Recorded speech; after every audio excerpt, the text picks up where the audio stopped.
Chapter 1. A Child of the Land. Nelson Mandela was born on July 18, 1918, in a small village called Mvezo in the rolling hills of South Africa. His family belonged to the Xhosa people, one of the proud tribes of the region. Nelson's real name was Rolihlahla. In his language, it meant pulling the branch of a tree, but people often said it meant troublemaker. Little did they know how much he would grow to shake the world. Rolihlahla's home was simple. His family lived in a small, round hut with a grass roof. There were no roads, no electricity, and no running water. His mother, Nosekeni, worked hard to fetch water from the river and cook meals over an open fire. The family ate food grown in their fields: corn, beans, and sweet potatoes. Life was hard, but it was peaceful. As a boy, Rolihlahla loved to play. He ran barefoot through the fields, climbed trees, and swam in the river. He listened to the wind rustling through the tall grass and watched the stars light up the night sky. The land felt alive to him, full of stories and secrets. But his favorite times were when the elders would gather. They sat under big trees and told tales of their ancestors. Rolihlahla listened with wide eyes. He learned about the great leaders of the past, warriors who had fought to protect their people. These stories stayed in his heart, planting seeds of courage and pride. Rolihlahla's father, Gadla, was a respected chief. People came to him for advice and help. They trusted him because he was fair and wise. Rolihlahla admired his father deeply. He wanted to be just like him, strong, brave, and kind. But life changed suddenly for the young boy. When Rolihlahla was only 9, his father became very ill. Gadla could no longer speak or walk properly.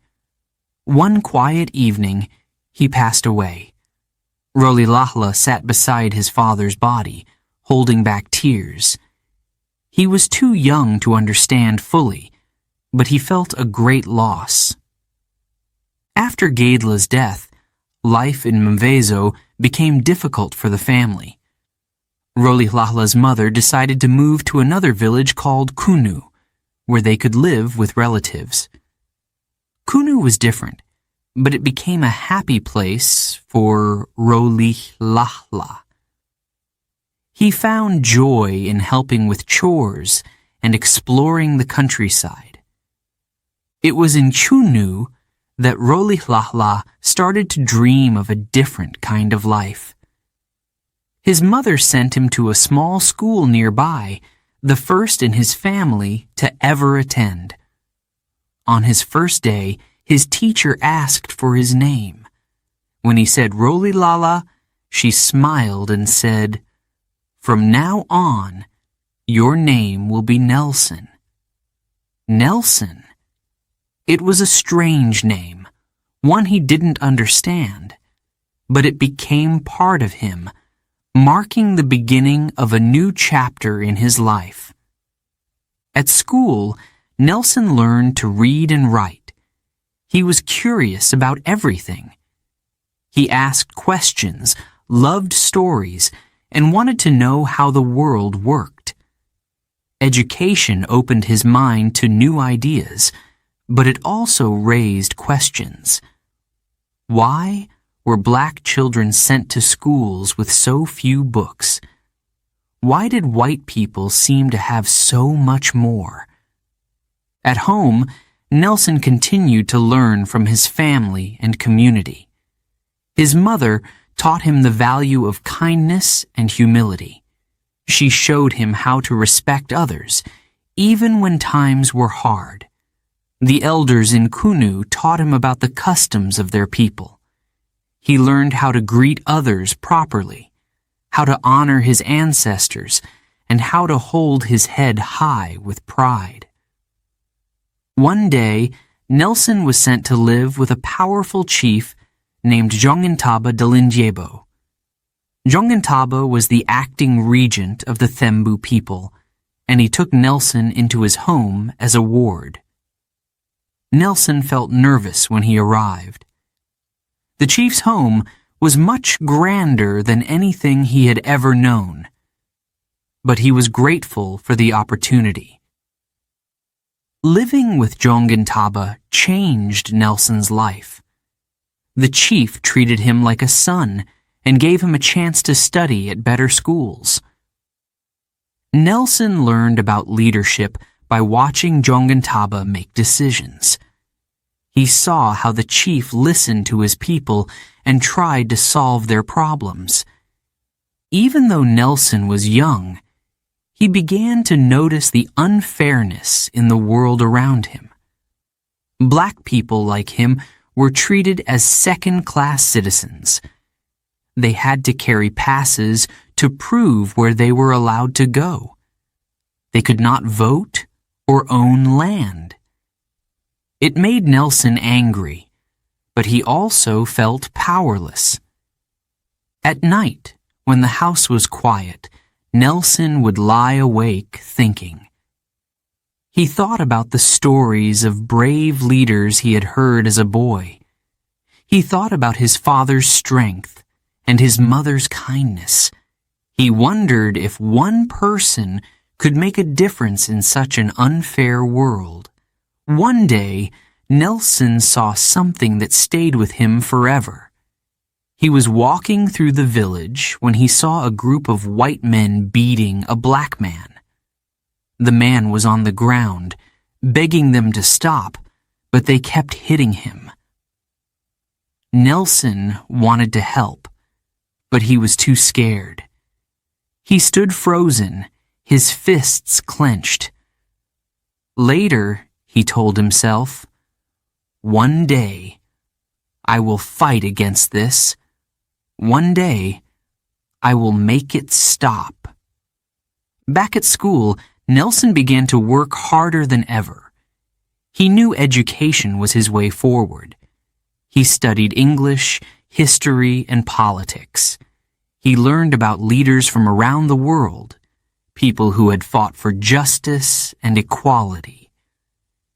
These stories inspired him. When Nelson wasn't studying, he loved to play sports.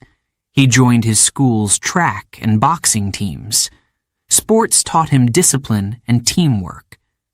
They also gave him a chance to prove himself, to show that he was strong and capable.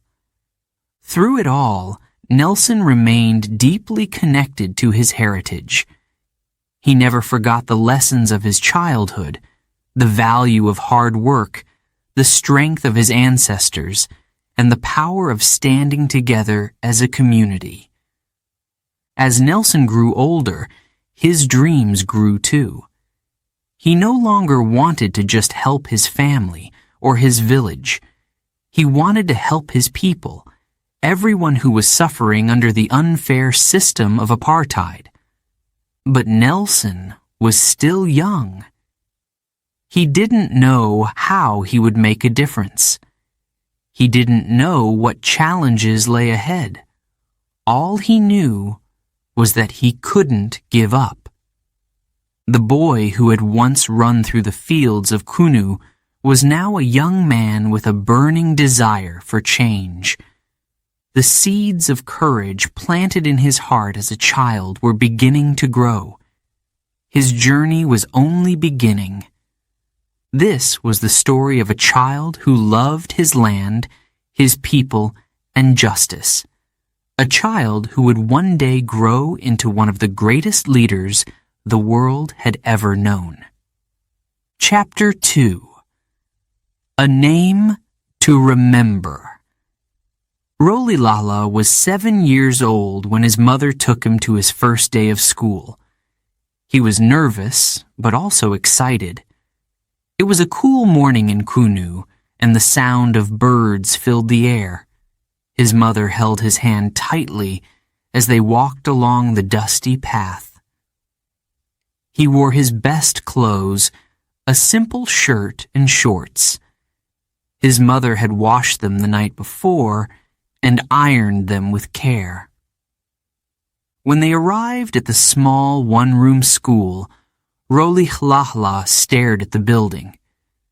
It was not like anything he had seen before. The walls were made of mud bricks, and the roof was thatched with straw. Inside, wooden benches and a blackboard waited for the children. "Be a good boy," his mother whispered. She kissed him on the forehead and left him at the door. Rolilala wanted to follow her, but he stayed. He was determined to be brave. The teacher, Miss Mandela, was a kind woman with a strong voice. She smiled at the children and told them to sit down. Rolilala chose a spot near the back of the room. He looked around shyly. Some children were his age, but others were much older. Miss Dingane began by asking each child their name. One by one, they stood up and spoke. When it was Rolilala's turn, he stood up slowly. His heart pounded in his chest. "What is your name?" she asked. "Rolilala," he said softly. Miss Mandela nodded. Then she said something that surprised him. "From now on, your name will be Nelson." Nelson? Rolilala had never heard this name before. He didn't know why she had chosen it. It felt strange, like wearing someone else's clothes, but he didn't ask questions. He simply nodded and sat down. Years later, Nelson would learn why his teacher had given him this name. During colonial times, it was common for African children to be given English names at school. The colonizers believed African names were too difficult to pronounce. For them, it was easier to replace them. For the rest of the day, Nelson tried to focus on the lessons. Miss Mandela taught the children how to write simple words, how to add numbers, and how to read short sentences. Nelson's hand trembled as he held the pencil. Writing was hard at first. His letters were uneven, and the pencil felt awkward in his small hand. But he was determined to learn. After school, Nelson walked home alone.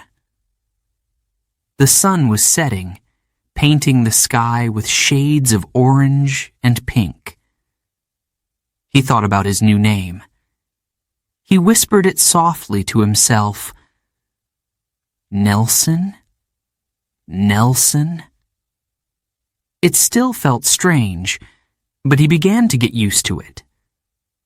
At home, Nelson told his mother about his day. She smiled proudly and said, "You are the first in our family to go to school. Learn well, my son." Nelson loved school. Each day, he learned something new. He discovered stories about other lands and people. He learned about history, science, and math. Every lesson felt like a door opening to a bigger world. But school was also confusing. Nelson began to notice that the world wasn't fair. He read stories about kings and queens in faraway countries. They lived in castles, wore fine clothes, and ruled over their people. Nelson wondered, why were there no black kings or queens in his books? Why did his people seem invisible in the stories? One day, Miss Mdingane told the class about South Africa's laws. She explained that black people had fewer rights than white people. Nelson felt a spark of anger. He didn't understand why the world was this way, but even as a boy, he knew it was wrong. Outside of school, life was still simple. Nelson helped his family with chores. He herded cattle in the fields and fetched water from the river. At night, he sat by the fire with his mother and siblings. The stars above were bright and endless. Sometimes, Nelson's mother would tell him stories about their ancestors. She spoke about warriors and chiefs who had defended their people. She told him about the Xhosa's long history and their struggles against invaders.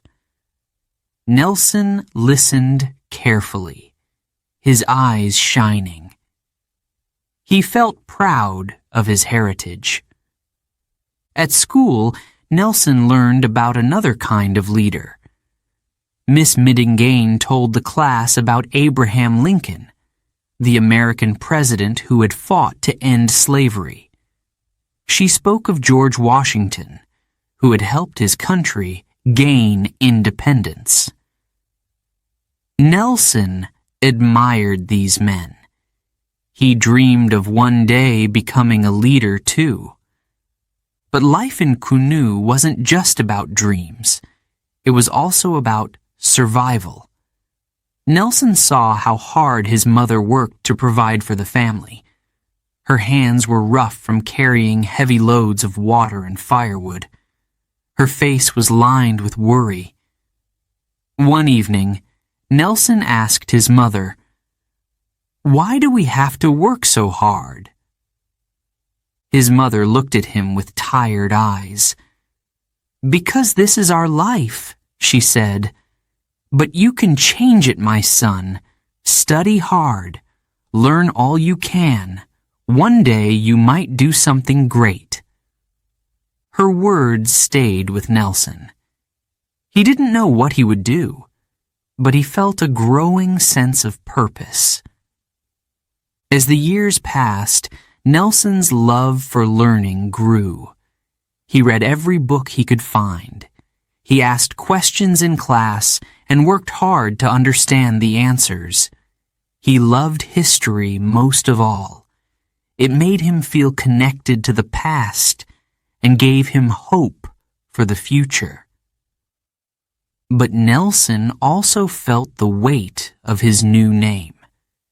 It was a reminder of the world he lived in, a world where black children were taught to fit into a system created by others.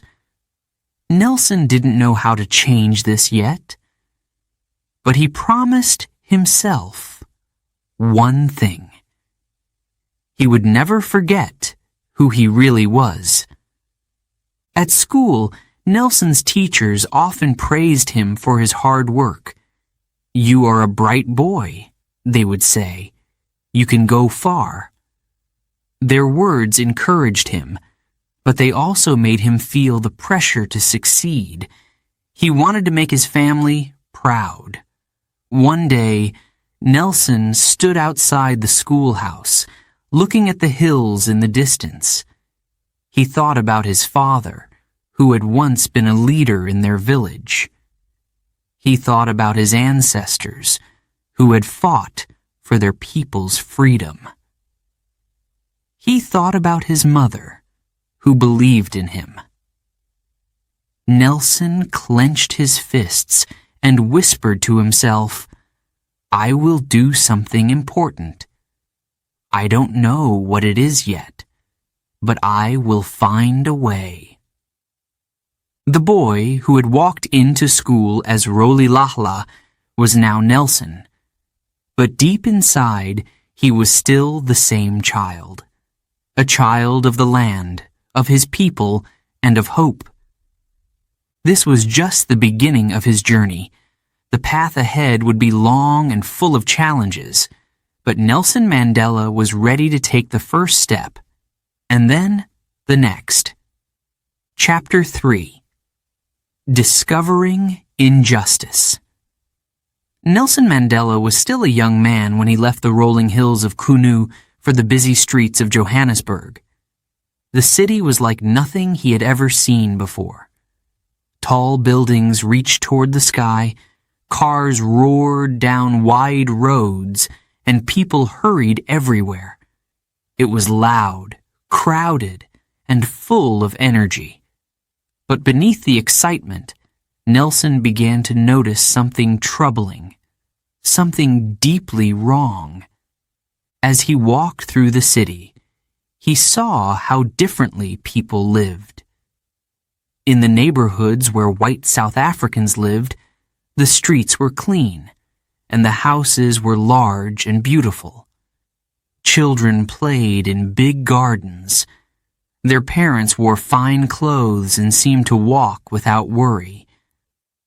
But when Nelson walked to the areas where black South Africans lived, it was like entering a different world. Small, crowded shacks lined the streets. The air smelled of smoke and sewage. Families squeezed into tiny rooms with no electricity or running water.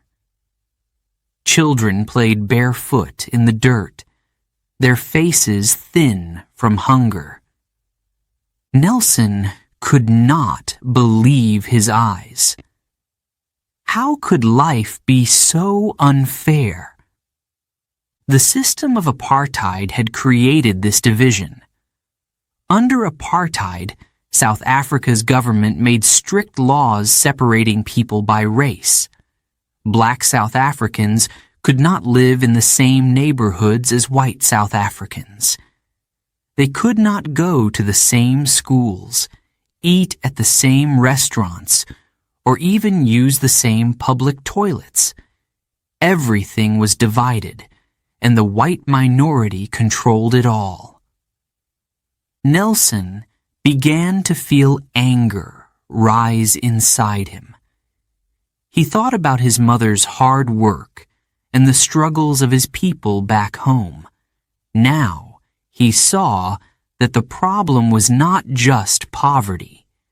It was a system designed to keep black South Africans poor and powerless. One day, Nelson walked past a group of workers standing in a line. They wore worn-out clothes, their faces tired and sunburned. A white man stood in front of them, shouting orders. The workers nodded and hurried to do what he said. Nelson stopped and watched. These men looked strong and capable, yet they were treated like children. He clenched his fists. Why was this allowed? Why didn't anyone stop it? Nelson began to ask questions. He talked to his friends, his teachers, and even strangers. Everywhere he went, he heard the same stories. Black South Africans were paid low wages for long hours of work. They were forced to carry passbooks, small documents that showed where they were allowed to go. If they were caught without a passbook, they could be arrested. One evening, Nelson saw something that shook him to his core. He was walking down a quiet street when he heard shouting. Ahead, a group of policemen was beating a black man. The man was on the ground, crying for help. Nelson wanted to rush forward, to stop them, but fear held him back. He stood frozen, watching the scene. When it was over, the policeman walked away, laughing. The man lay motionless on the ground. Nelson's heart pounded. He had never felt so helpless or so angry. That night, he could not sleep. The image of the beaten man stayed in his mind. This must change, Nelson thought. But how? Nelson's search for answers led him to new places and people.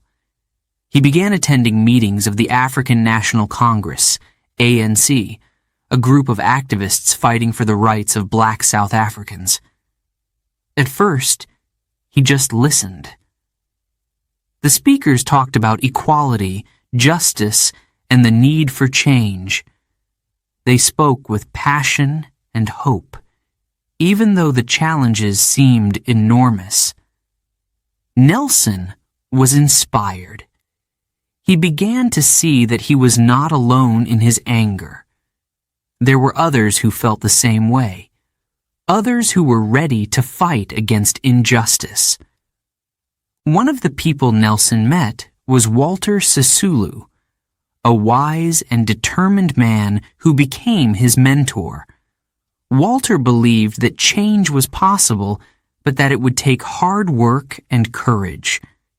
He encouraged Nelson to study law so he could fight injustice in the courtroom. Nelson took Walter's advice. By day, he worked as a clerk in a law office. By night, he attended classes. It wasn't easy.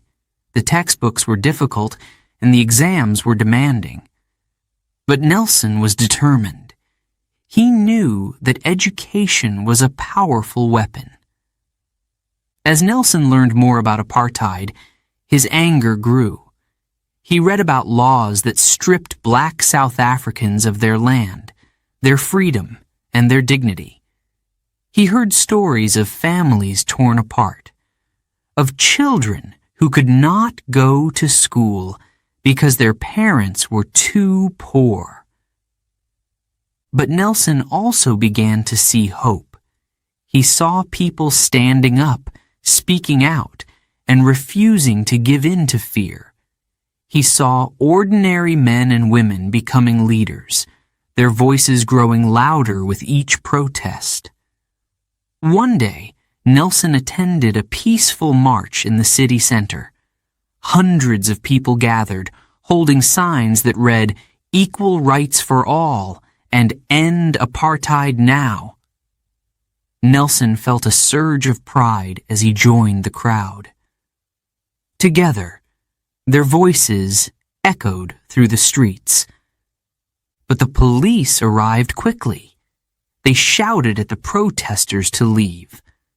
When the crowd refused, the police used force. They hit people with batons and fired tear gas into the air. Nelson ran as chaos erupted around him. When he reached safety, he looked back at the scene. Smoke filled the air, and people were screaming. But Nelson also saw something else. He saw courage. The protesters did not give up, even as they were pushed and beaten. That night, Nelson made a decision. He would join the fight for justice.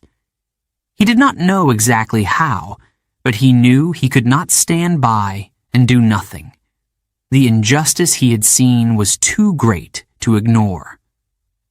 In the months that followed, Nelson became more involved with the ANC. He helped organize meetings, wrote pamphlets, and spoke to small groups of people. He told them what he had seen in the city and why it was time to act. Nelson's passion inspired others. His voice was strong, and his words carried hope. He believed that South Africa could be a better place, a place where all people, no matter their skin color, could live with dignity and freedom. But the road ahead was dangerous. Nelson knew that fighting against apartheid would not be easy. The government was powerful, and its laws were harsh. People who stood up for justice were often arrested, or worse. Still, Nelson felt ready.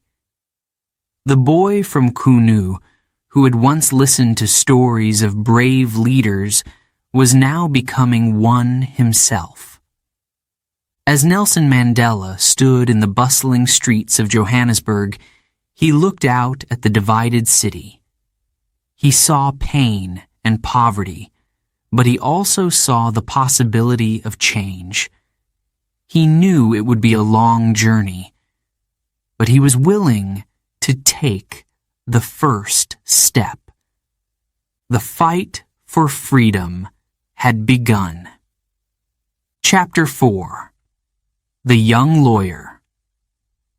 Nelson Mandela was determined to fight injustice. He believed that education was the key to freedom. While working as a clerk in Johannesburg, he spent his nights studying law. It was not easy. The books were thick, the words were complicated, and the exams were tough. But Nelson was determined to succeed. Finally, after years of hard work, Nelson Mandela became a lawyer. It was a proud moment. He had achieved something rare. In South Africa at that time, there were very few black lawyers. Most black people could not afford to study, and the system made it difficult for them to succeed. But Nelson had done it. Nelson quickly realized that being a lawyer came with great responsibility. Many black South Africans faced unfair treatment. They lost their homes, their jobs, and sometimes their freedom. The apartheid government had created laws to keep black people powerless. These laws were harsh and cruel. Nelson knew he had to use his skills to help. He teamed up with a brilliant friend named Oliver Tambo.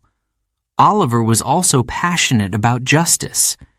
Together, they started South Africa's first black law firm, Mandela and Tambo Attorneys. Their office was in Johannesburg, in the heart of the city.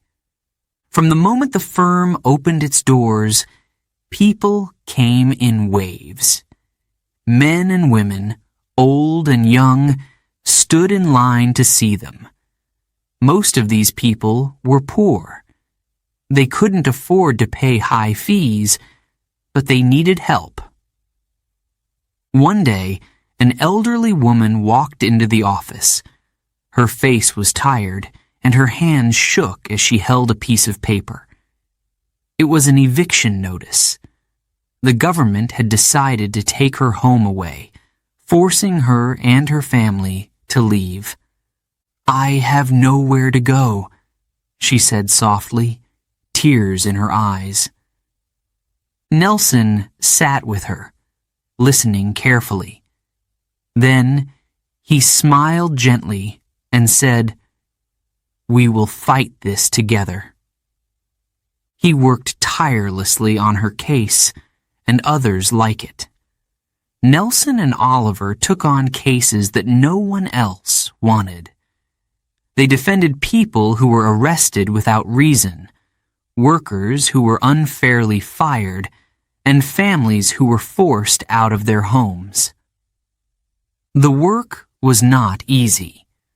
The courts were controlled by white judges, and the laws were written to favor the apartheid government. Nelson often felt frustrated. Even when he presented strong evidence, the judges rarely ruled in his favor. But he never gave up. He believed in the power of standing up for what was right. Even when the system was against him, he knew that every small victory mattered. Outside the courtroom, Nelson's reputation began to grow. People admired his courage and determination. They saw him as a leader, someone who was not afraid to speak the truth.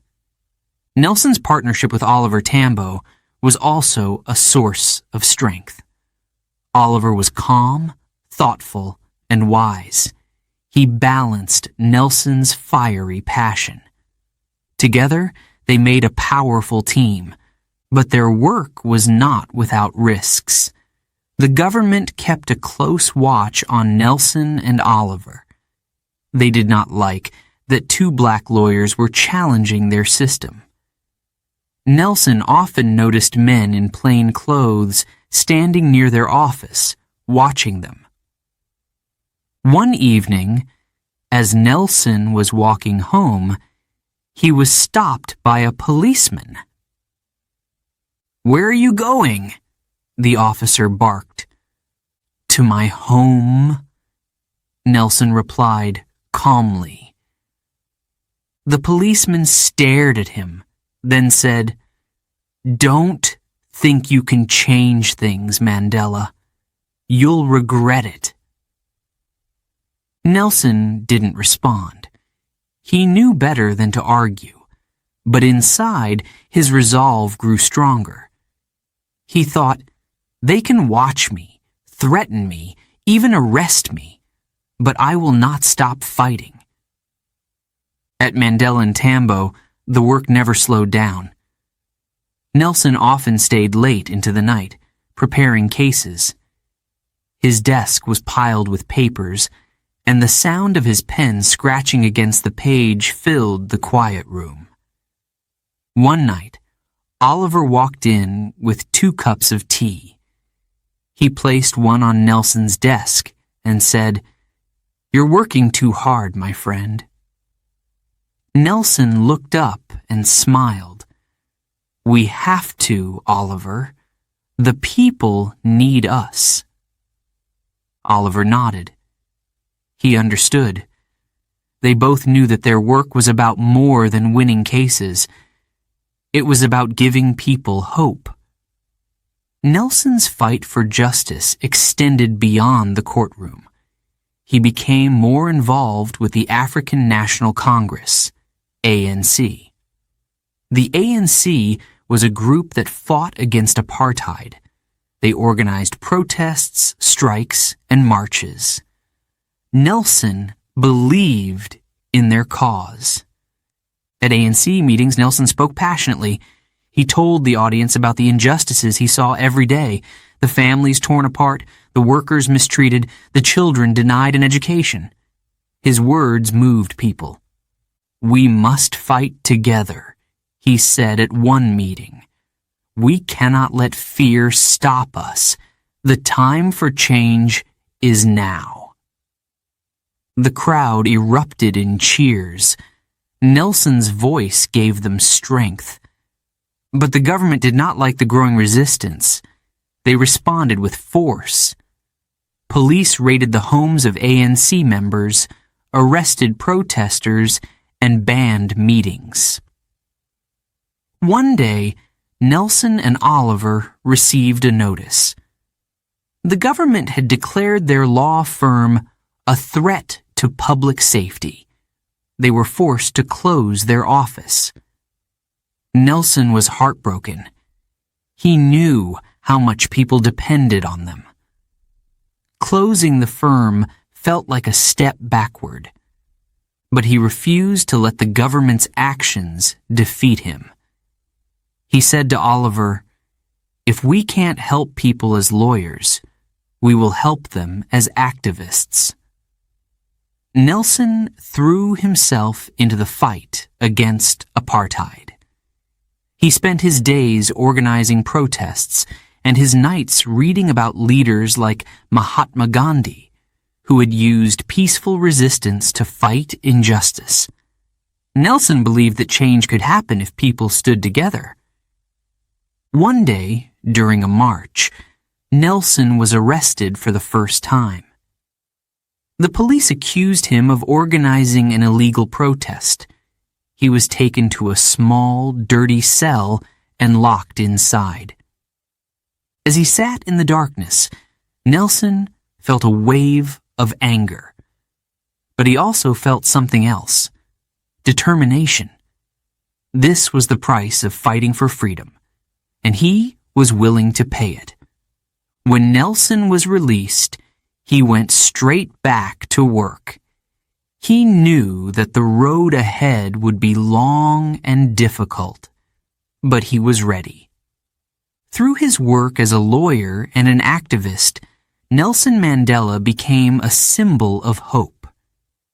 He showed people that it was possible to stand up to injustice, even in the face of great challenges.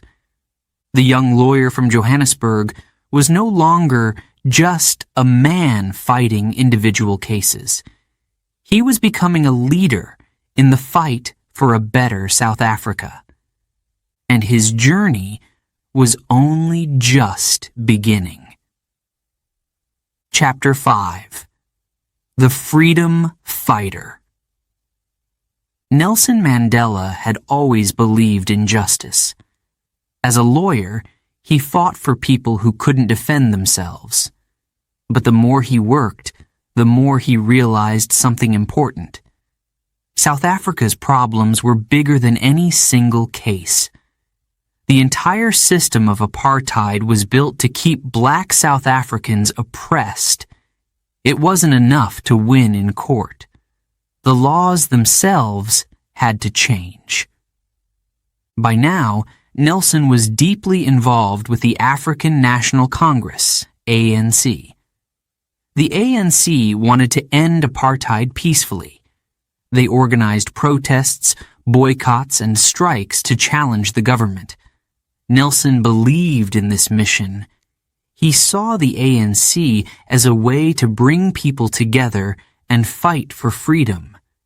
In 1949, Nelson was elected to the ANC's National Executive Committee. This was a big step. It meant he had an important role in deciding how the ANC would act. He worked closely with other leaders, including Oliver Tambo and Walter Sisulu. Together, they created plans to challenge apartheid without violence. One of their first major campaigns was the Defiance Campaign in 1952. This was a peaceful protest against apartheid laws. Thousands of people joined, refusing to obey the unjust rules. They entered areas where black people were not allowed, broke curfews, and burned their passbooks. Nelson led from the front. He spoke at rallies, urging people to stand strong. "We must fight apartheid with courage," he told the crowds. "We will not be silent while our people suffer." The Defiance Campaign was powerful. It showed that people were ready to resist apartheid. But the government did not respond with understanding or change. Instead, they used violence. Police beat protesters and arrested hundreds, including Nelson. Nelson spent a few weeks in prison. The experience was harsh. The cells were cold and crowded, and the food was barely enough to survive. But Nelson refused to be broken. He used the time to think and plan. When he was released, Nelson was more determined than ever. He traveled across the country, meeting with communities and speaking about the need for unity. People admired his bravery. He became a symbol of hope. But the government saw him as a threat. They passed new laws to silence people like Nelson. One of these laws was the Suppression of Communism Act, which banned protests and restricted the activities of the ANC. Nelson and other leaders were watched closely.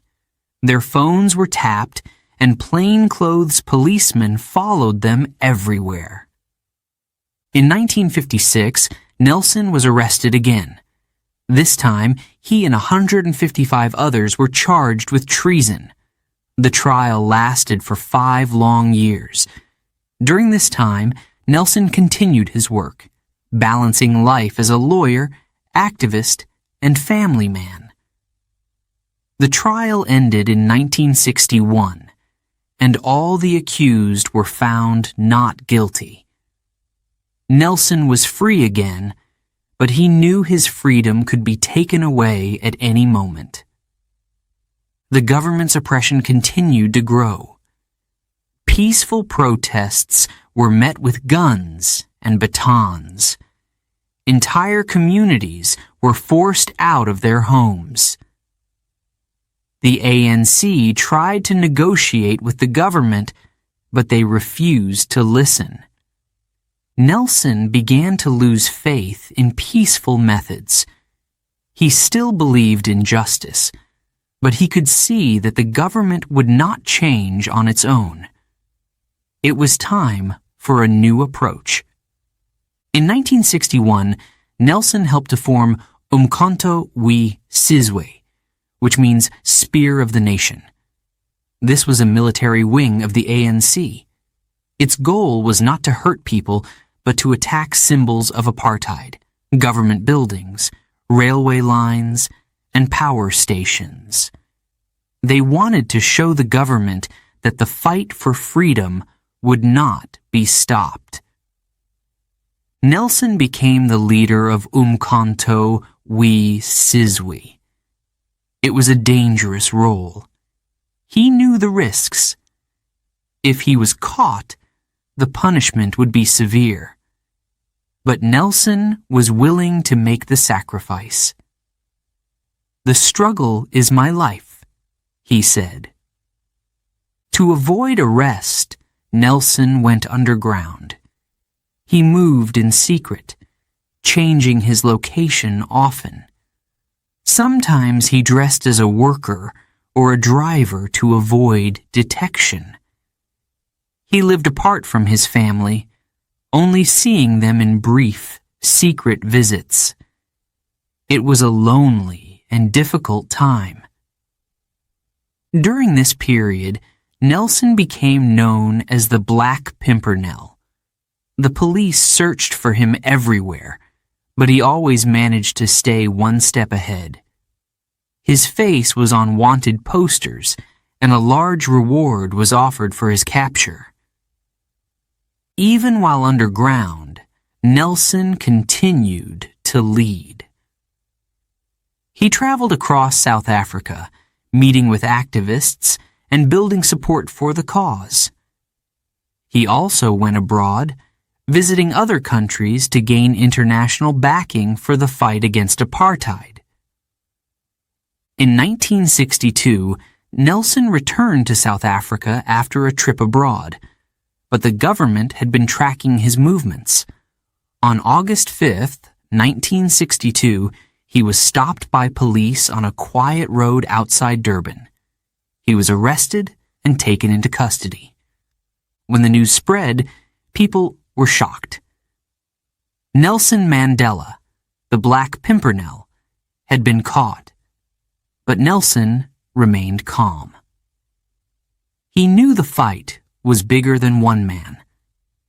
At his trial, Nelson did not deny his actions. Instead, he explained why he had done them. "I have fought against white domination, and I have fought against black domination," he said. "I have cherished the ideal of a democratic and free society. It is an ideal for which I am prepared to die." The judge sentenced Nelson to 5 years in prison. But this was only the beginning of his time behind bars.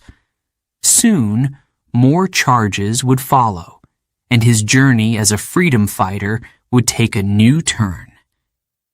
Nelson Mandela's transformation from lawyer to leader was complete. He had started as a young man fighting individual cases.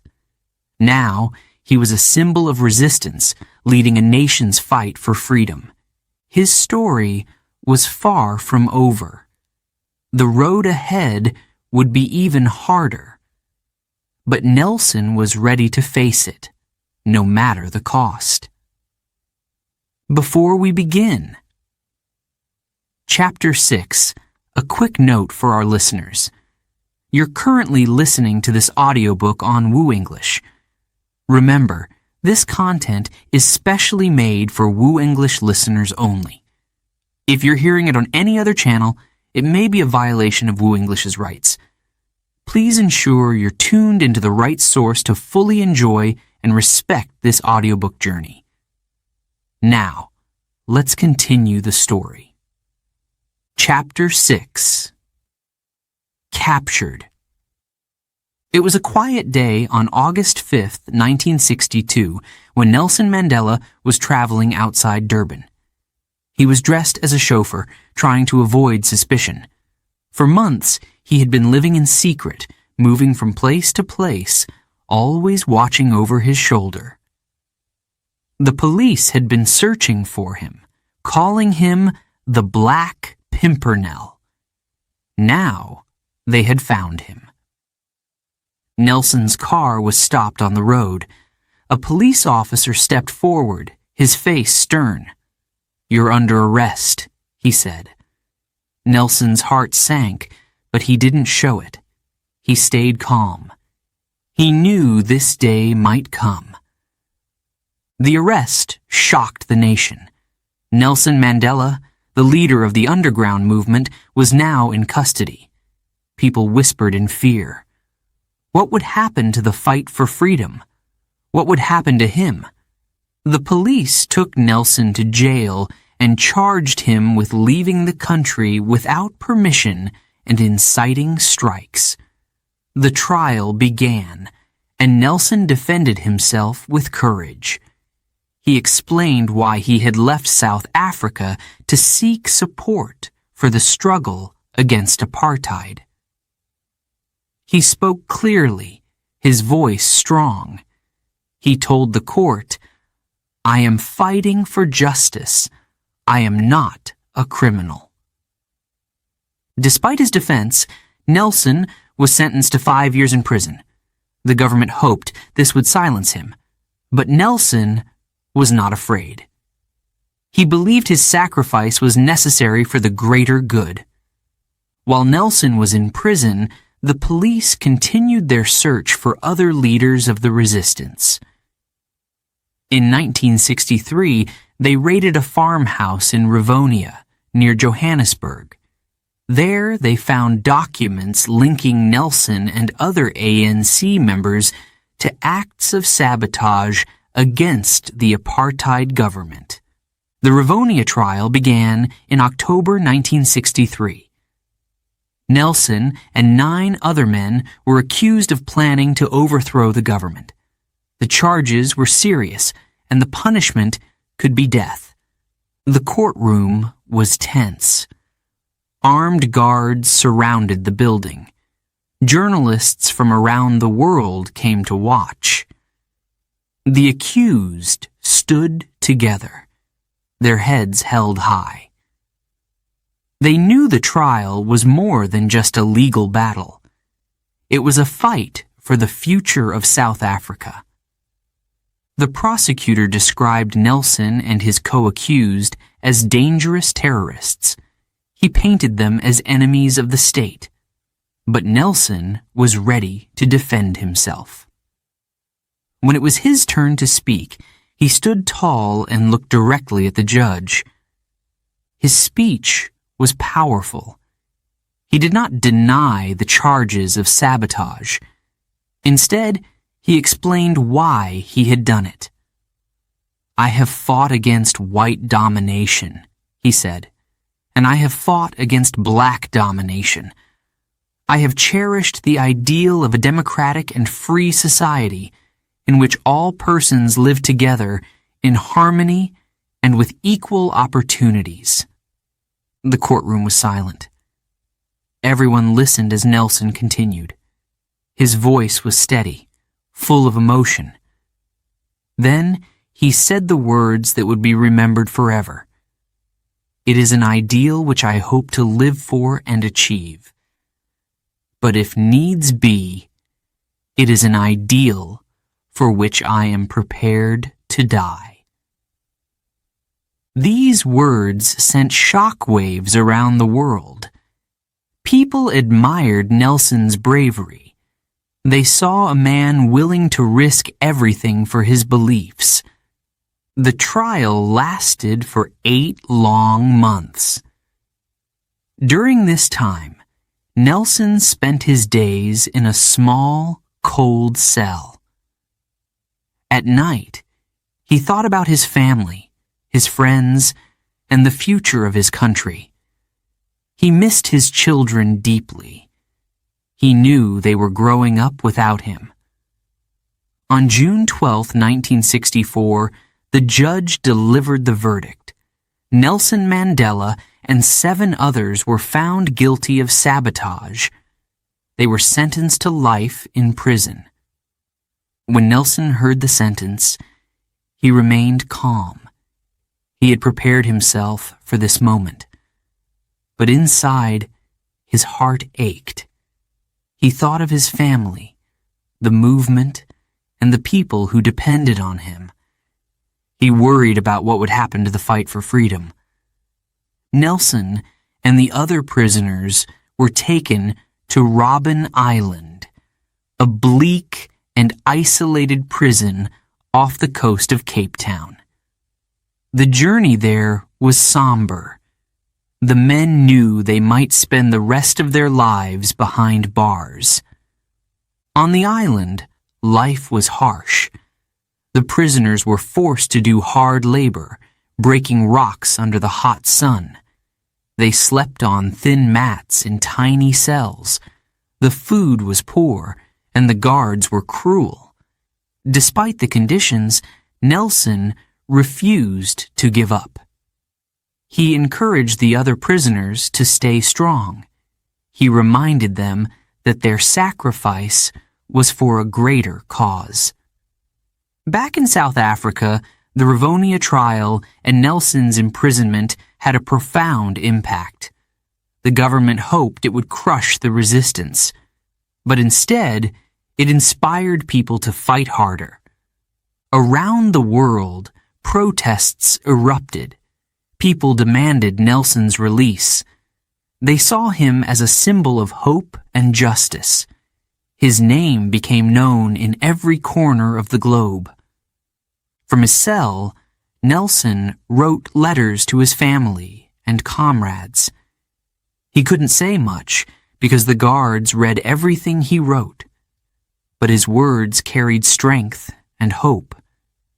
In one letter, he wrote, "We must keep fighting, even when it feels impossible.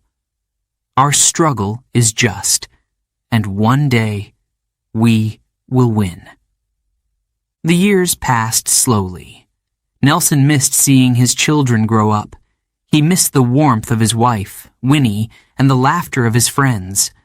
But he never let despair take over.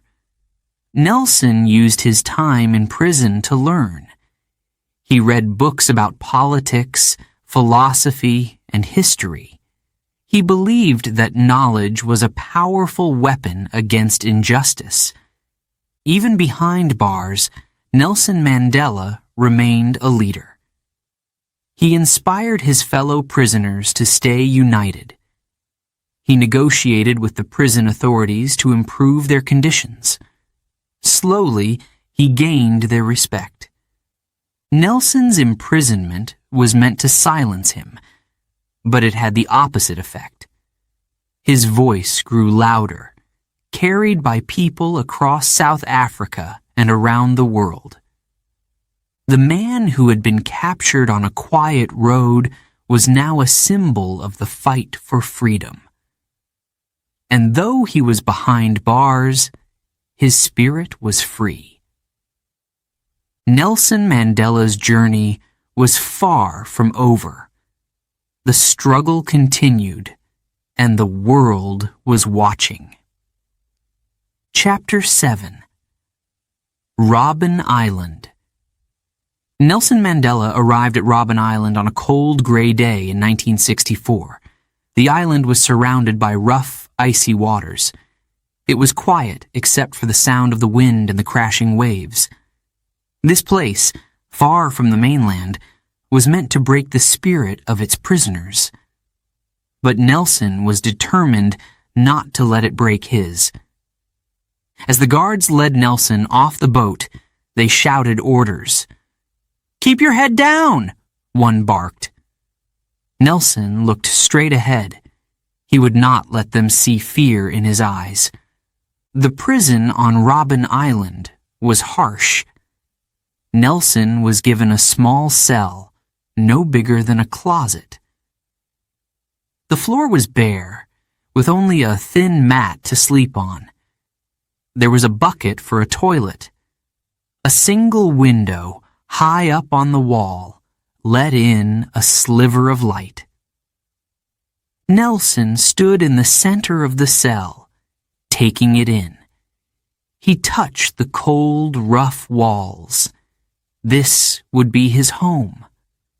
For how long, he did not know. The days on Robben Island were hard and cruel. Prisoners were forced to work in a limestone quarry under the blazing sun. They swung heavy pickaxes, breaking rocks into smaller pieces. The dust from the limestone filled the air, burning their eyes and throats. The guards watched over them, shouting insults and commands. They gave the prisoners little food, watery porridge for breakfast and a few scraps of bread or vegetables for dinner. Nelson often felt hungry, his stomach aching, but he never complained. At night, Nelson sat alone in his cell. He thought about his family, his wife, Winnie, and his children, who were growing up without him. He wondered if they were safe. He missed the sound of their laughter and the warmth of their hugs. But even in this loneliness, Nelson found strength. He refused to give up hope. They can take away my freedom, he thought, but they cannot take away my mind. Nelson used his time on Robben Island to learn and teach. He read every book he could find, from politics to poetry. He encouraged other prisoners to do the same. Together, they formed what they called the Robben Island University. Prisoners shared knowledge and ideas, keeping their minds sharp and their spirits alive. Nelson also found ways to stay connected to the fight for freedom. He wrote letters to his comrades outside the prison. The guards read everything he wrote, so he had to be careful. But even in his short, simple words, Nelson's message was clear. The struggle must continue. One day, Nelson received a letter from Winnie. Her words were filled with love and courage, but she also shared the struggles she faced. She was being harassed by the police. She had been arrested and interrogated. The children were suffering too. Nelson's heart ached as he read her words. He wanted to be there to protect his family, but he was powerless to help. Still, Nelson knew he had to stay strong for his family, for his comrades, and for all the people of South Africa. The years on Robben Island passed slowly. The seasons changed, but the routine stayed the same. Hard labor, small meals, and long nights in a cold cell. Yet Nelson's spirit remained unbroken. He found small ways to resist. When the guards ordered the prisoners to sing songs of loyalty to the government, Nelson and the others sang freedom songs instead. When they were told to lower their heads, Nelson stood tall. The guards tried to punish him for his defiance. They withheld letters and visits from his family. They sent him to solitary confinement. But no matter what they did, Nelson refused to give in. Over time, the guards began to notice something about Nelson. He treated them with respect, even when they were cruel. He spoke to them calmly, using reason instead of anger. Some guards began to change. They saw that Nelson was not just a prisoner. He was a leader. Nelson also became a source of inspiration for his fellow prisoners. When someone felt weak or hopeless, Nelson encouraged them. "We are not alone in this fight," he would say. "Our people are with us. The world is with us. And one day, we will be free." The limestone quarry, once a place of pain, became a place of unity. The prisoners worked together, singing as they swung their pickaxes. The rhythm of their voices echoed across the quarry, a reminder that they were still strong. But the years took their toll. The bright white dust from the limestone damaged Nelson's eyes. Even decades later, he would never fully recover his vision.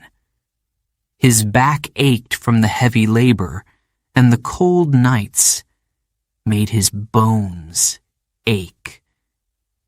Yet, Nelson refused to focus on his own suffering. He thought about the millions of black South Africans living under apartheid. He thought about their struggles and their hopes. His pain was nothing compared to theirs, he told himself. In 1978, Nelson marked 14 years on Robben Island. 14 years of hard labor, isolation, and separation from his loved ones. Yet, he remained hopeful. The world outside was changing. The fight against apartheid was growing stronger. News from the outside reached the prisoners in small bits. They learned about protests, strikes, and boycotts. They heard about international movements calling for their release. The world was watching. By the 1980s, Nelson Mandela's name had become a symbol of freedom. People across the globe held marches and rallies demanding his release. "Free Nelson Mandela!" became a rallying cry for justice. In 1982, after 18 years on Robben Island, Nelson was transferred to Pollsmoor Prison on the mainland. The conditions there were slightly better, but his fight was far from over.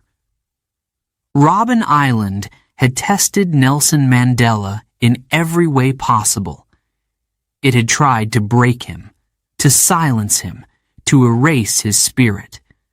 But instead, it made him stronger. Nelson had entered Robben Island as a prisoner. He left it as a leader, ready to continue the fight for freedom. And the world was waiting for him. Chapter 8. The Long Walk Continues. Nelson Mandela sat in his prison cell, a small bare room with a narrow bed and a tiny desk. The years passed slowly. Outside the walls of Pollsmoor Prison, the world was changing. But inside, time felt frozen. Yet, Nelson's spirit remained unbroken.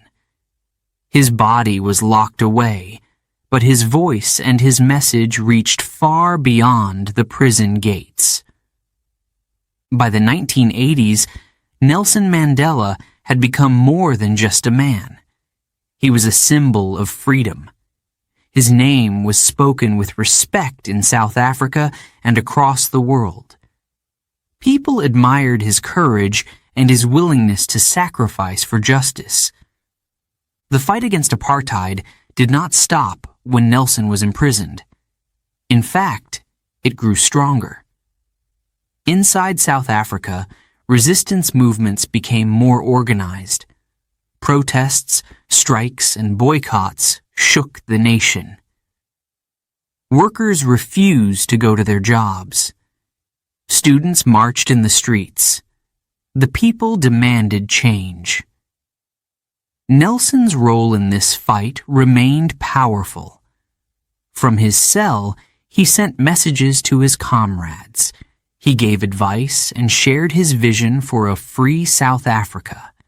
These messages, smuggled out by visitors or hidden in letters, inspired those on the outside. One of Nelson's most trusted allies was his wife, Winnie Mandela. Winnie continued the struggle while Nelson was in prison. She gave speeches, led protests, and faced harassment from the government. She was arrested many times, but refused to be silenced. The government tried to weaken the resistance with violence. Police fired on protesters, killing and injuring many. Communities were torn apart, but instead of breaking the people's spirit, this brutality made them more determined. Outside of South Africa, the world began to notice. Countries around the globe spoke out against apartheid. Activists and organizations demanded Nelson Mandela's release. They held rallies and marches, calling for justice. In London, a massive concert was held in Nelson's honor at Wembley Stadium in 1988. Musicians from around the world came together to sing for freedom. The concert was broadcast to millions of people. As the crowd cheered, they shouted a single message: "Free Nelson Mandela." This cry echoed across continents. Governments, companies, and ordinary people began to take action. Many countries imposed sanctions on South Africa. This meant they stopped trading with the country or investing money there. Businesses pulled out of South Africa, and its economy began to suffer. These actions put pressure on the apartheid government. The leaders of South Africa saw that the world was turning against them. They realized they could not continue to rule with fear and violence forever. Back in prison, Nelson received letters from people around the world. Children wrote to him, telling him they admired his bravery. Activists sent messages of solidarity. These letters reminded Nelson that he was not alone. The world was watching, and people cared about his fight. But life in prison was still hard. Nelson longed to be with his family. He missed his children's birthdays and graduations. He missed the simple joy of being with loved ones. These were sacrifices he had chosen to make, but they were painful all the same. Despite the hardships, Nelson kept himself strong. He exercised daily, running in place and doing push-ups in his small cell. He read books and newspapers, staying informed about what was happening outside. He also continued to negotiate with the prison authorities, always pushing for better conditions for himself and his fellow prisoners. In the late 1980s, something remarkable happened. The South African government reached out to Nelson. They wanted to talk. The government knew they could no longer ignore the growing resistance. They hoped that by speaking with Nelson, they might find a way to calm the unrest. Nelson agreed to meet with them. He knew this was an opportunity to push for change, but he also made one thing clear. He would not compromise on his principles. "I cannot negotiate with a government that keeps my people oppressed," he said. "There will be no peace until apartheid ends." The talks were slow and difficult. The government wanted Nelson to call for an end to protests, but Nelson refused. He believed that the resistance must continue until true freedom was won. As the negotiations dragged on, the global movement for Nelson's release grew louder. Protests erupted in cities across the world. Universities, churches, and unions joined the fight. In South Africa, the chants of protesters filled the air. Release Mandela. End apartheid. These voices could not be ignored.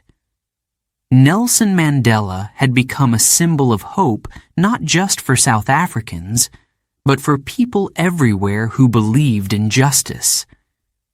Inside prison, Nelson felt the weight of this responsibility. He knew that people looked up to him. He knew that his actions and words mattered. He often thought about a saying he had heard as a child. A leader is like a shepherd. He stays behind the flock, letting the most nimble go out ahead, whereupon the others follow, not realizing that all along they are being directed from behind. Nelson believed that leadership was not about power or control. It was about service. It was about guiding others toward a common goal. By 1990, the pressure on the South African government had become unbearable. The country was in chaos, and its leaders knew they had to change. President F.W. de Klerk made a historic announcement. Nelson Mandela would be released. The world held its breath. After 27 years in prison, Nelson Mandela was about to walk free.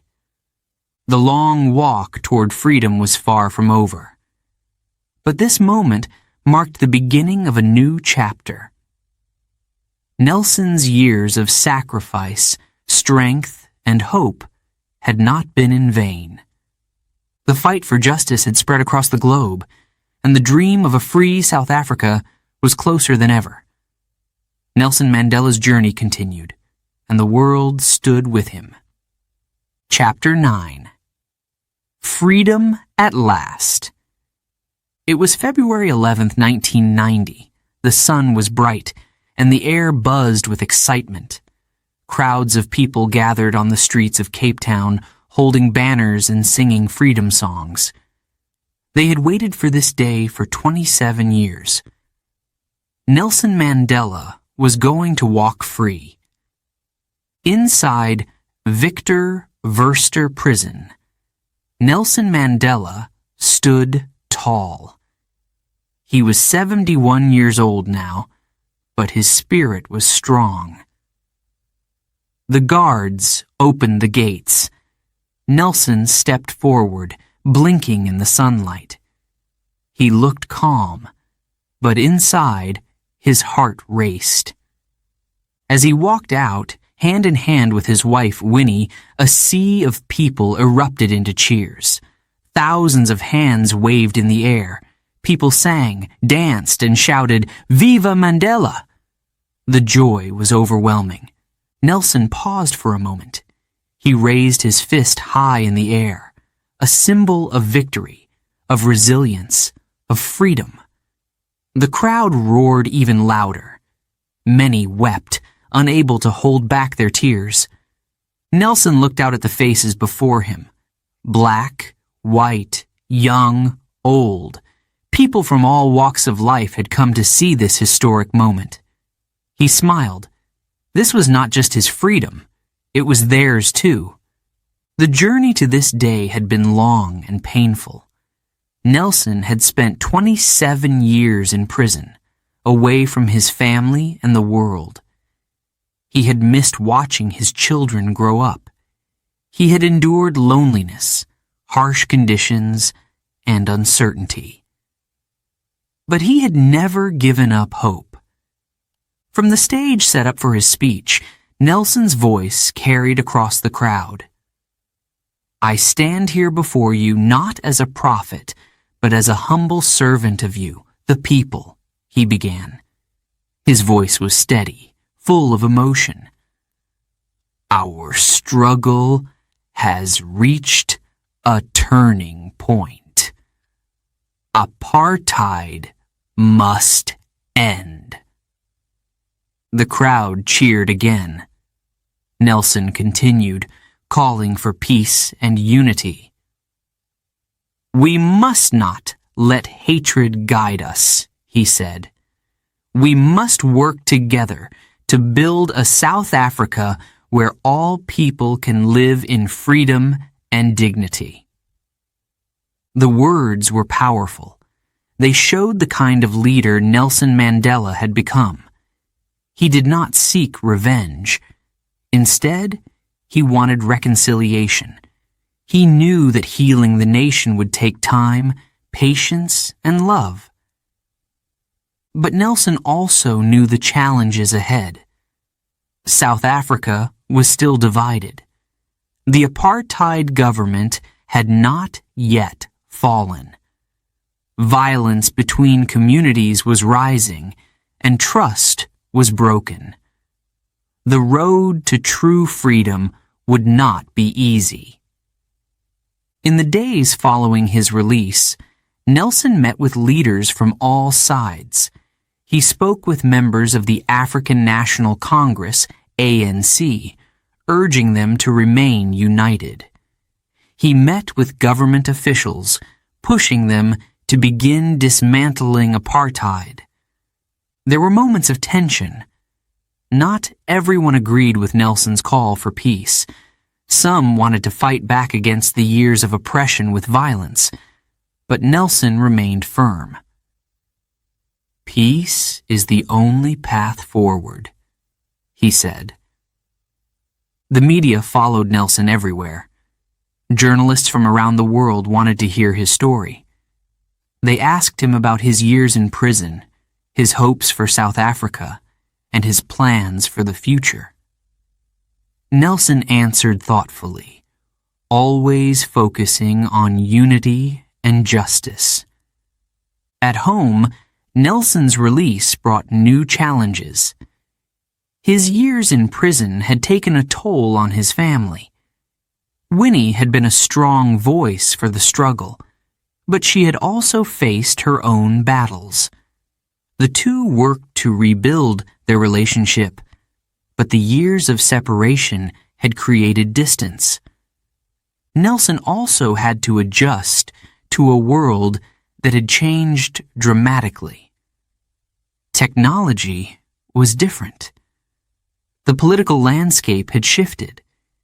Even the streets of Johannesburg were no longer the same. But Nelson embraced these changes with humility. In the months after his release, Nelson traveled across South Africa. Everywhere he went, people lined the streets to see him. They sang songs, waved flags, and shouted his name.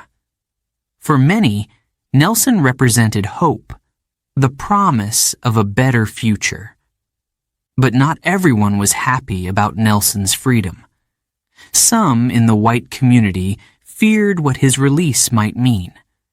They worried that the end of apartheid would bring chaos. Nelson worked hard to ease their fears. We do not want to push anyone out, he said. South Africa belongs to all who live in it, black and white. Nelson's words began to build bridges.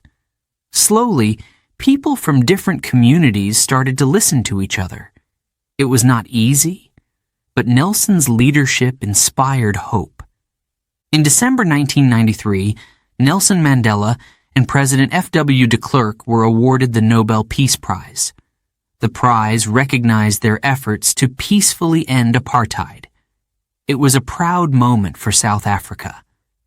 Nelson stood on the stage in Oslo, Norway, and spoke with gratitude.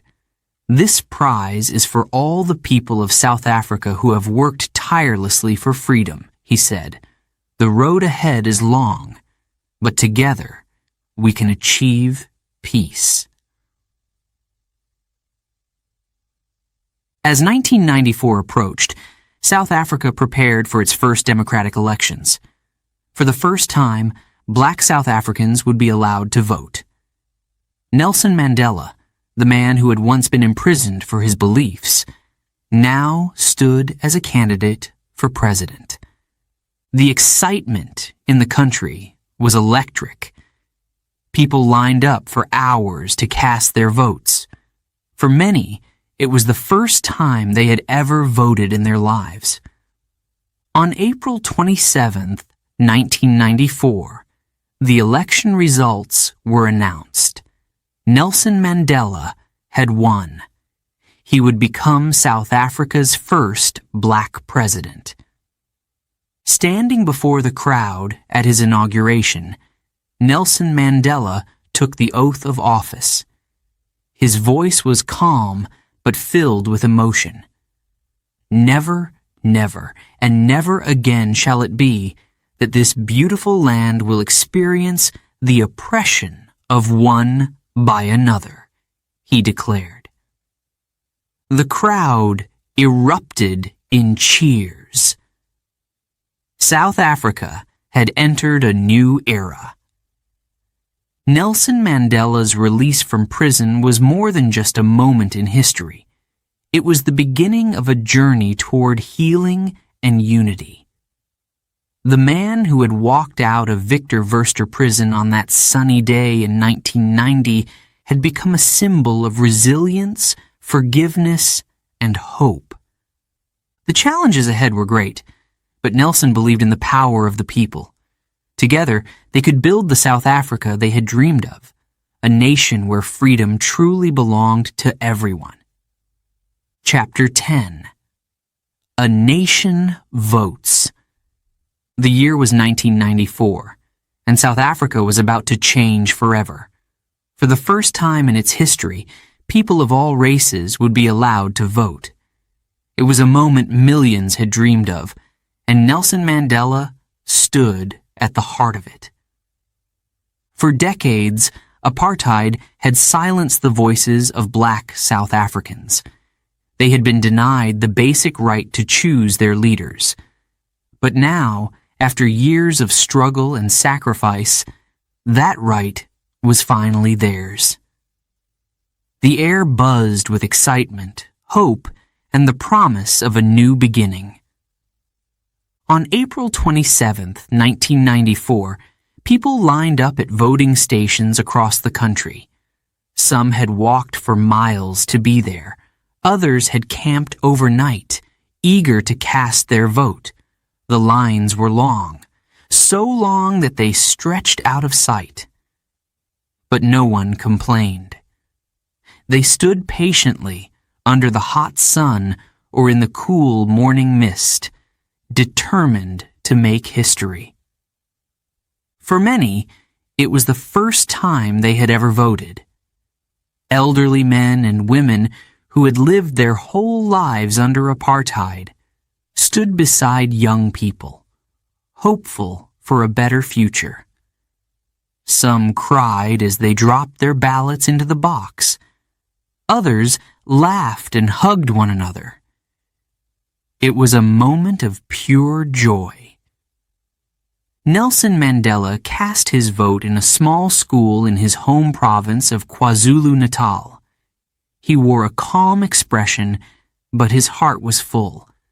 As he placed his ballot into the box, he smiled and said, "Today, we are taking the first step toward a South Africa that belongs to all." The election lasted for several days. When it ended, the counting began. Across the country, people held their breath, waiting for the results. The question was no longer if Nelson Mandela would win. The question was, by how much? When the final numbers were announced, it was clear Nelson Mandela had won by a landslide. The African National Congress, ANC, had received an overwhelming majority of the votes. Nelson Mandela would become South Africa's first black president. The news sent waves of celebration through the streets. People danced, sang, and waved flags. Children ran through the neighborhoods shouting, "Mandela! Mandela!" Strangers hugged one another, united by their shared joy. South Africa, a country once divided, was coming together. On May 10, 1994, Nelson Mandela stood on the steps of the Union Buildings in Pretoria. It was his inauguration day. Thousands of people filled the gardens, and millions more watched on television. World leaders from across the globe had come to witness the historic moment. As Mandela stepped forward to take the oath of office, the crowd fell silent. He placed his hand on the Bible and repeated the words that made him the president of South Africa. When he finished, the crowd erupted in cheers. Mandela's speech was powerful. His voice, steady and full of emotion, carried across the crowd. "We have at last achieved our political emancipation," he said. "We pledge ourselves to build a society in which all South Africans, both black and white, can walk tall, assured of their right to human dignity." He spoke about forgiveness and unity. He urged the people of South Africa to look forward, not back. "We must learn to live together as one nation," he said. "Let us not be defined by the past, but by the future we build together." It was not just words. Mandela's actions showed his commitment to unity. He reached out to the white minority, assuring them that they had a place in the new South Africa. He even invited former President F.W. de Klerk, who had helped end apartheid, to serve as his deputy president. This decision surprised many, but it sent a clear message. Mandela was a leader for all South Africans. Mandela also knew that healing the wounds of apartheid would take time. He helped create the Truth and Reconciliation Commission, a process where people could share their stories of pain and forgiveness. It was not easy. The testimonies were often heartbreaking, but Mandela believed it was necessary for the nation to heal. As president, Mandela focused on rebuilding South Africa. He worked to improve education, healthcare, and housing for black South Africans who had been neglected for so long. He encouraged foreign countries to invest in South Africa, helping to rebuild the economy. His vision was clear: a South Africa where everyone, no matter their race, had the opportunity to succeed. But the challenges were great. Poverty and inequality remained widespread. Violence between communities flared up, threatening the fragile peace. Mandela faced criticism from some who wanted faster change and others who resisted change altogether. Yet, he stayed true to his vision of a united nation. One of Mandela's most iconic moments as president came in 1995 during the Rugby World Cup. Rugby had long been seen as a sport for white South Africans, a symbol of the old apartheid regime. But Mandela saw an opportunity to bring the country together. When South Africa's team, the Springboks, made it to the final, Mandela surprised everyone. He walked onto the field wearing the green and gold jersey of the Springboks. The crowd, mostly white, was stunned. Then, slowly, they began to cheer. By the end of the match, they were chanting his name. South Africa won the game, but the real victory was the unity Mandela inspired. In that moment, he showed that symbols of division could become symbols of hope. He showed the world the power of forgiveness. Mandela's presidency lasted only one term. He chose to step down in 1999, believing that leadership should be shared, but his influence continued to shape South Africa and the world. The election of 1994 was more than just a political event. It was the birth of a new nation. A nation built on the principles of equality, justice, and freedom. For Nelson Mandela, it was the fulfillment of a lifelong dream. But he knew the work was not finished. The long walk to freedom has not ended, he often said. It is only beginning. Mandela's leadership during this time proved that even the deepest divisions can be healed with courage, wisdom, and love. The story of South Africa's first democratic election will forever be remembered as a triumph of the human spirit. Chapter 11. Leading with Love. Nelson Mandela became South Africa's first black president in 1994. It was a moment of triumph, but it was also a moment of great challenge. The country was deeply divided. The scars of apartheid were everywhere. In the homes, in the schools, and in the hearts of the people. Mandela knew that leading South Africa would not be easy. But he believed in one powerful idea: love. From the very beginning of his presidency, Mandela made it clear that his goal was not revenge. It was reconciliation. We must build a nation together, he said, black and white, rich and poor. We cannot move forward unless we are united. Mandela's kindness and forgiveness amazed the world. He reached out to those who had oppressed him, treating them not as enemies, but as fellow South Africans. One of the most famous examples of this was how he treated his former jailers. Soon after becoming president, Mandela invited a white prison guard from Robben Island to a special lunch.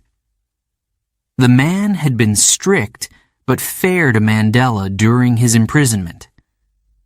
Now he was a guest of honor at the president's table. "You were part of my life," Mandela told him. "Now, let us be part of building this nation together." The gesture was small, but powerful. It showed that Mandela was serious about forgiveness. He did not hold on to bitterness. Instead, he used his past to teach others about hope and healing. Mandela also surprised many people when he supported the Springboks, South Africa's national rugby team. For years, rugby had been seen as a sport for white South Africans, a symbol of apartheid. Many black South Africans refused to support the team. But Mandela saw an opportunity. He believed that rugby could bring the country together. When the Springboks made it to the final of the Rugby World Cup in 1995, Mandela wore the green and gold jersey of the team. He walked onto the field and shook hands with the captain, François Pienaar, a white man. The crowd, mostly white, was stunned at first, but then they began to cheer. For a moment, it didn't matter if people were black or white. They were South Africans, united in their support for the team. The Springboks won the match, and Mandela's smile lit up the stadium. It was a moment of unity, a symbol of what South Africa could become. But Mandela's leadership was not just about grand gestures. He worked tirelessly to heal the everyday divisions in the country. He helped set up the Truth and Reconciliation Commission, a process where people could share their stories of pain and forgiveness. The commission allowed victims of apartheid to tell the truth about what had happened to them. It also gave perpetrators of violence a chance to confess their crimes. It was not an easy process. The stories were heartbreaking. Mandela himself listened to many of these stories. He met with families who had lost loved ones and people who had suffered terrible abuses. He offered them his compassion, his understanding, and his promise to build a better future. The pain of the past will always be with us, Mandela said, but we must not let it destroy our future. Forgiveness is not weakness, it is strength. Mandela's leadership inspired people across South Africa to think differently about each other. His kindness encouraged others to be kind. His forgiveness encouraged others to forgive. But not everyone agreed with Mandela's approach. Some black South Africans felt that he was too forgiving. They wanted quicker changes to the economy, education, and land ownership. They felt that the legacy of apartheid was still holding them back. Mandela understood their frustration. Change takes time, he told them. We are planting the seeds of a better future, but it is up to all of us to make them grow. Mandela also faced resistance from some white South Africans who were afraid of losing their privileges. They worried that the end of apartheid would mean chaos. Mandela worked hard to ease their fears. He visited white communities, spoke to their leaders, and reminded them that they too were part of South Africa's future. Freedom is not a gift to one group, Mandela said. It is a gift to all of us. When South Africa succeeds, we all succeed. In addition to promoting reconciliation, Mandela worked to address the practical problems facing South Africa. Many black South Africans lived in poverty. Schools were overcrowded, and hospitals lacked resources. Mandela's government introduced programs to improve education, health care, and housing. Progress was slow, but Mandela remained optimistic. He often visited schools, sitting with children, and encouraging them to dream big. He believed that education was the most powerful tool for change. Mandela's days as president were long and demanding, but he always made time to connect with ordinary people. He greeted workers with a smile, listened to their concerns, and treated everyone with respect. One story shows his humility. One day, Mandela stopped his motorcade to greet a woman selling fruit by the roadside. The security guards were nervous, but Mandela stepped out of the car and spoke with her. They laughed together as if they had known each other for years. For Mandela, leadership was not about power. It was about service. Mandela's presidency lasted only one term. He chose to step down in 1999, saying, "I have done my part. It is time for new leaders to carry on the work." This decision surprised many people. Leaders in other countries often stayed in power as long as they could. But Mandela believed that true leadership was about knowing when to step aside. As Mandela left the presidency, South Africa was still facing many challenges. The wounds of apartheid had not fully healed, and inequality remained a problem. But Mandela had laid the foundation for a better future. His leadership showed the world the power of kindness, forgiveness, and love. He proved that even the deepest divisions can be overcome with courage and hope. Nelson Mandela's time as president was a gift to South Africa. It was a reminder that no matter how painful the past, the future can always be brighter. And it all began with love. Chapter 12. A Legacy for the World. Nelson Mandela stepped down as South Africa's president in 1999. It was the end of his time as a political leader, but not the end of his work. Mandela believed he still had much to give. He dedicated the rest of his life to building a better world. After leaving office, Mandela became a global ambassador for peace and justice. People everywhere admired him. Leaders, activists, and ordinary citizens saw him as a symbol of courage, forgiveness, and hope. His story inspired millions to believe that change was possible, even in the face of great obstacles. One of Mandela's first goals after his presidency was to focus on helping the vulnerable. In 1999, he started the Nelson Mandela Foundation. The foundation worked to fight poverty, improve education, and promote healthcare, especially for children. Mandela believed that every child deserved a chance to dream and succeed.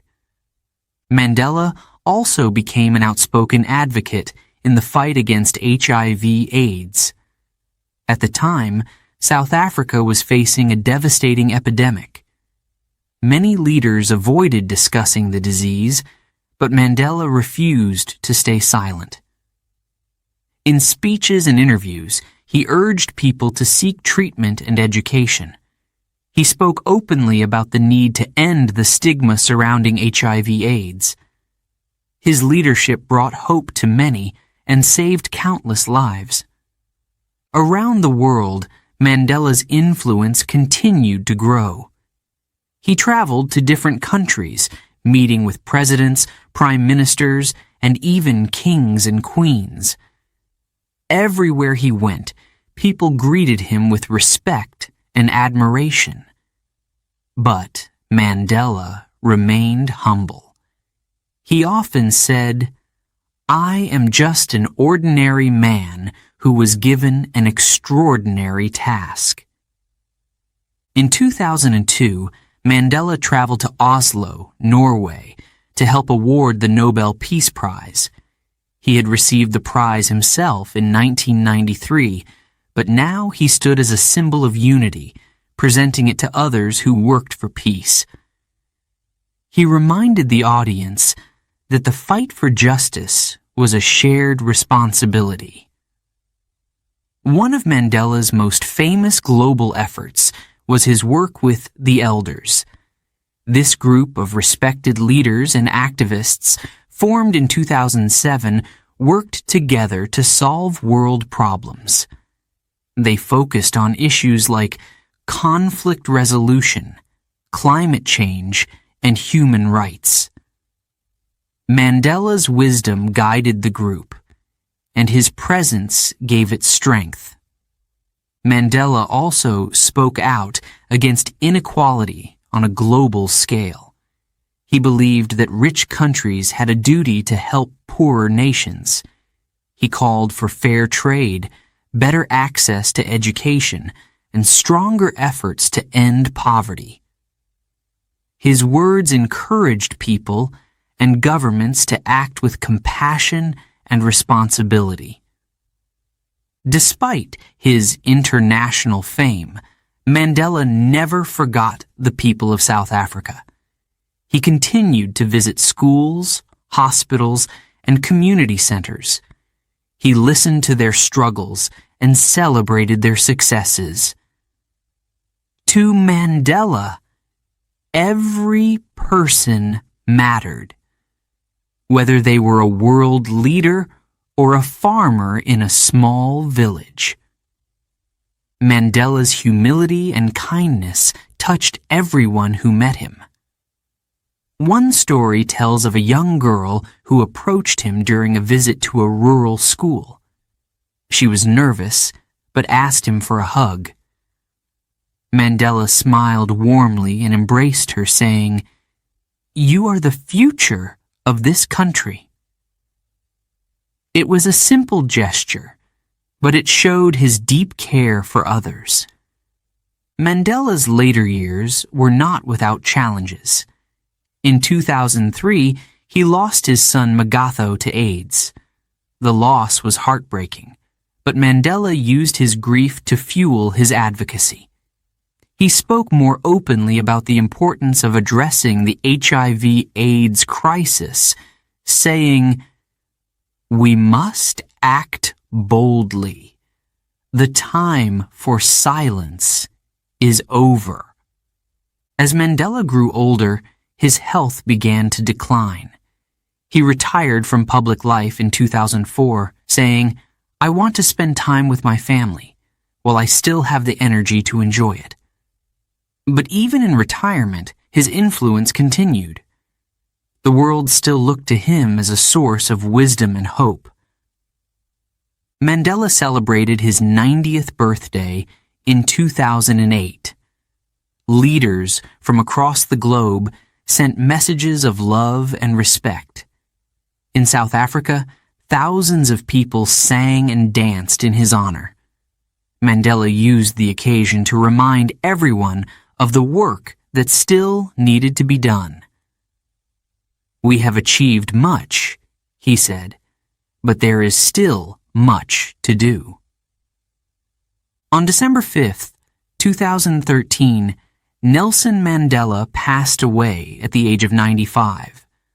The world mourned his loss. Flags were lowered to half-mast, and tributes poured in from every corner of the globe. Leaders and citizens alike shared stories of how Mandela had touched their lives. In South Africa, people gathered in the streets to sing songs of freedom. Some cried, while others prayed. They carried candles and pictures of Mandela, their beloved Madiba. Even in death, Mandela brought people together.